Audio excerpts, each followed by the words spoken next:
ರಾಮನಗರದ ಎಲ್ಲ ಸೌಭಾಗ್ಯ ಒಂದು 25 ಜನ MLAಗಳು ಬಂದಿದ್ದಾರೆ.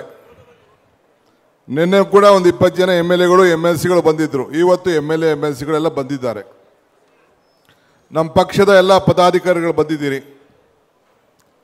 ರಾಮನಗರ ಕ್ಷೇತ್ರದ ಮಹಾಜನತೆ ಬಹಳ ದೊಡ್ಡ ಸಂಖ್ಯೆಯಲ್ಲಿ ತಾವೆಲ್ಲ ಸೇರಿದ್ದೀರಿ. ಜಾಗ ಚಿಕ್ಕದಾಗಿದೆ.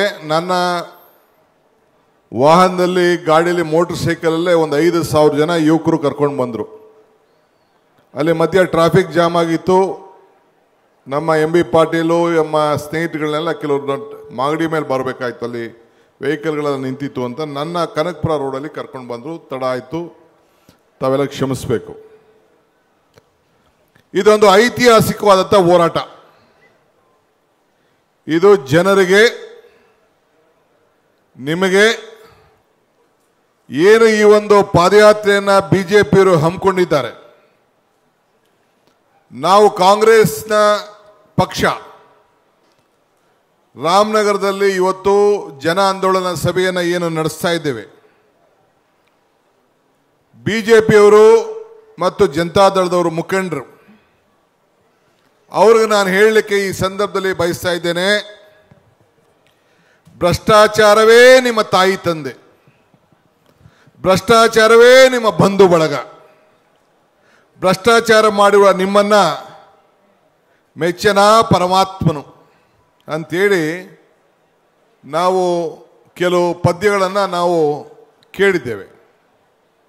ಹಂಗೆ ಇವತ್ತು ನೀವು ಬೆಂಗಳೂರು ಮೈಸೂರು ರಸ್ತೆಯಲ್ಲಿ ಪಾದಯಾತ್ರೆಯನ್ನು ಮಾಡಿ ನೆನೆ ನಾನು ಹೇಳಿದ್ದೇನೆ, ನಮಗೆಲ್ಲ ಒಂದು ಸಂಘಟನೆ ಮಾಡಲಿಕ್ಕೆ ನಿಮ್ಮ ಹತ್ರ ಕೆಲವು ವಿಚಾರಗಳನ್ನು ತಿಳಿಸಲಿಕ್ಕೆ ಒಂದು ಅವಕಾಶವನ್ನು ಮಾಡಿಕೊಟ್ಟಿದ್ದಾರೆ. ಅದಕ್ಕೆ ನಾನು ಅವ್ರಿಗೆ ಅಭಿನಂದನೆ ಕೂಡ ಸಲ್ಲಿಸಿದ್ದೇನೆ.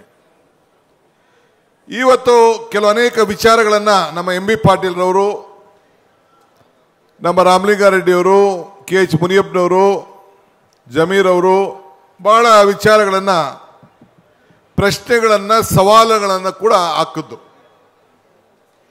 ನಾನಿಲ್ಲಿ ಬರಬೇಕಾದ್ರೆ ನಾನು ಹೆಚ್ಚಿಗೆ ಏನು ಹೇಳಬೇಕಾದ ಅವಶ್ಯಕತೆ ಇಲ್ಲ.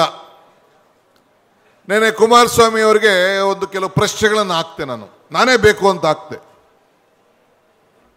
ಯಾಕೆಂದ್ರೆ ಅವ್ರು ನನಗೆ ಹೇಳಿದ್ರು, ನನ್ನ ಕರ್ಕೊಂಡು ಹೋಗ್ಲಿಕ್ಕೆ ಮಿಲಿಟರಿಯವರು ಬಂದು ಕರ್ಕೊಂಡು ಹೋಗ್ತಾರೆ ಅಂತ. ಅಂದರೆ ಅರ್ಥ, ನಾನು ನಿನ್ನನ್ನು ತಿಹಾರ್ ಜೈಲು ಕಳಿಸ್ತೀನಿ, ನಾನು ಕೇಂದ್ರ ಮಂತ್ರಿ ಆಗಿದ್ದೀನಿ, ನಿನ್ನನ್ನು ಕರ್ಕೊಂಡು ಹೋಗೋಕ್ಕೆ ಮಿಲಿಟರಿಯವರು ಬರ್ತಾರೆ ಅಂತ ಹೇಳಿ ಹೇಳಿದ್ರು. ಮಿಸ್ಟರ್ ಕುಮಾರಸ್ವಾಮಿ, ನಾನು ತಿಹಾರ್ ಜೈಲು ನೋಡಾಯ್ತು, ನಿನ್ನ ಕೇಸ್ಗಳು ನೋಡಾಯ್ತು, ನನ್ನ ಕುಟುಂಬದ ಮೇಲೆ ಹಾಕಿದ್ದಂಥ ಕೇಸ್ಗಳು ಕೂಡ ನೋಡಾಯ್ತು. ಇದಾದ ಮೇಲೆ ಜನ ಈ DK ಶಿವಕುಮಾರ್ ನಾಯಕತ್ವಕ್ಕೆ 136 ಸೀಟು ಕೊಟ್ಟು ಈ ರಾಜ್ಯದ ಜನತೆಗೆ ಕಾಸನ್ನ, ಅಧಿಕಾರವನ್ನು ತಂದಿದ್ದಾರೆ.